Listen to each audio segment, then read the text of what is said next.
Mga kabady, so ngayon gagawa na naman tayo ng protein natin. Ayan, yung kita niyang maitim na saging na yan, goods yan pagdating sa loob. Ayan, goods yan. Ayan o, di ba? Goods yan. Ano lang yan sa ref. Kung sa Bisaya pa, nabayod na, nabayod.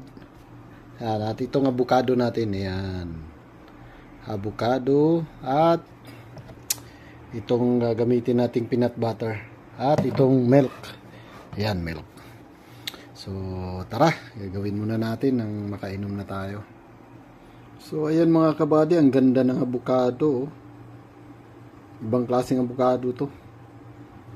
Ayan, ganda oh. Ayan, tara. So, ayan mga kabady. Nalagyan na natin ng peanut butter, avocado, saging at lagyan na natin ng gatas. Ayan. Para mainom.